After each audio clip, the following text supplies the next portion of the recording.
What was your take on Geno Smith? I'm in the not-so-quick campaign. Okay. Yeah, I'm in the not-so-quick house today from what I saw. Don't forget, the last time we really saw Geno was against the Miami Dolphins, and I saw some good things. I keep waiting to see the next level, and I haven't seen it. Now, I certainly did not see it today, and it is a much more gifted group of receivers around them. Devin Smith wasn't there today, and I was disappointed in that. I really wanted to see him.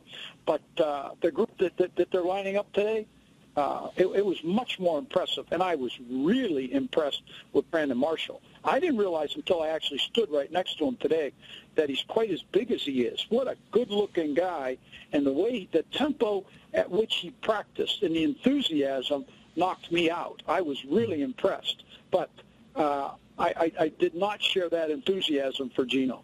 And then the problem with this, Mike, and I don't even know if it's Geno's fault, because I don't know what kind of quarterback Geno Smith can become. I don't see a championship caliber quarterback, but I see a guy that can be pretty decent. The problem is with everything around him looks like it's pretty much set, right? They got him weapons. The defense looks like it's going to be tremendous, but I'm just not sure, even at the best of his ability, Geno Smith's a guy that can win a championship. You agree or disagree? I totally agree. If you didn't know anything, if you didn't even know a name, and you just walked out there today, Bryce Petty looked as good as anybody today. For what I saw today, he did. He's a nice-looking guy. He's got a heck of a strong arm. Now, yeah, I know he's got miles to learn and a long ways to go, and his learning curve is, it's going to be gigantic. But I didn't see it today. I saw a pretty good-looking football player out there.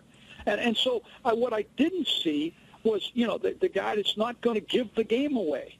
And that unfortunately, I think they had a red zone period today. I think the offense threw 5 interceptions. Whoa. I would have died. Because this is a better-looking football team. They really are. I'll tell you what impressed me. The new additions, physically and athletically, really impressed me. Of course, you know what Cromartie and Revis are like. Screen, the new young man that they picked up from Cleveland, and he just looks like you draw up a nickelback. That's him. And Williams, the number 1 pick. Oh my gosh, I was really impressed because I had a chance to talk to some of the guys afterwards. I know Mo really well, and I was happy that he was there, and I got to meet some of the guys that I really didn't know. I was very, very, very impressed with what I saw physically. So this team, in my opinion, is miles ahead of this team that I watched at the same time last year, except at the guy driving the train. Former Jet special team coach, now a member of our team, Mike Westhoff, with us here on the show. Mike, you've been around several coaches running camp. This is the first time you've seen Bowles at the helm. How did it feel? Was it a rigid camp? Was it disciplined? What was it like today? There was discipline there. I liked it. There really were. And there were, of course, they had officials there. When there was a penalty, people wanted to know why. What did they do? What happened? I liked that. The practice ran efficiently. It was sharp. I love the competitiveness that he's added to practice. He has a number of periods that they do different things, and it's 1 against 1. And that was very, very competitive on both sides. And I think that's really a good thing to see. So that part I really did like. They had like a little kicking practice before and didn't do anything during the period during the practice. So that kind of bothered me a little bit. I was at least hoping to see them kick field goals because unless I'm really mistaken, that's going to be a big part of their scoring this year. So I want to see it every day. That kind of disappointed me. But I liked the tempo of the practice. I liked the discipline very much. Now, what I liked what you just did there, Mike, because you're a professional, is that you were able to compliment the new regime without throwing the old regime under the bus. Now, that's not what a couple of players did during the offseason. Chase Amaro, Willie Colon, while complimenting Bowles, get a little kick at Rex as he was walking out the door. How unfair did you think that was? That's terrible. It's ridiculous. I think it's stupid. It just shows no maturity. I know this much. I'm 100%. Rex and I are friends. In fact, I just talked to him the other day, and he's pretty excited about what he has in Buffalo on a lot of different levels.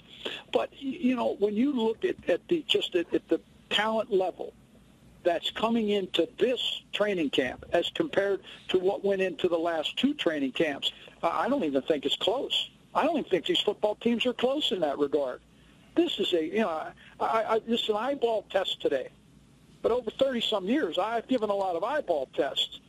They not only passed it today, they exploded off it from what I saw today, with the exception of the key thing that we're all worried about. That still has a lot to do with it. But this group's pretty good. Really that's what gets me, Mike. That would be like if you came on the show and said, boy, I saw this girl. She's beautiful. Not a great face, though. I mean, quarterback is really important. I mean, it's the face of the team. I mean, it could render everything else useless. There's no question about it. But don't forget, and I think one of the things you can do, you can manage it.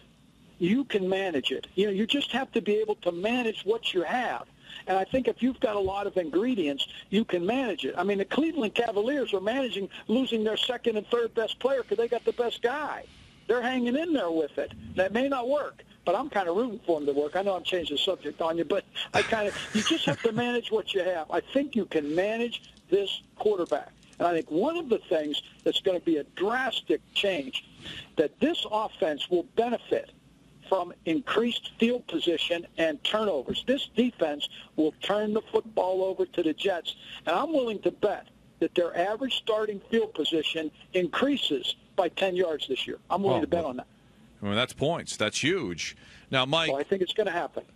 The other thing I wanted to bring up to you is, and he's kind of the forgotten guy here because he's recovering from a broken leg, it's Fitzpatrick. I mean, they brought him in here, I have to think, originally to challenge for the job. When you talk about managing the offense, do you believe a veteran in Fitzpatrick, if healthy, might be the better option for them? It's a really interesting question, and I think, to tell you the truth, I don't think we're going to be able to answer it, or I know I certainly can't, until I see him in training camp, because Fitzpatrick is still not really 100% in his movement. I saw a guy out there today that looked he looked old to me today. I'll be honest, he did. He's not a real big guy, and frankly, he looked like Harvard versus Yale today. He just did. I didn't see that. Now, I know that he's not 100% healthy, and I know he can manage it. So I really want to see what he looks like when he gets back 100%, because you know that he has a great, great grasp of what they're doing because he played for Chan Gailey before.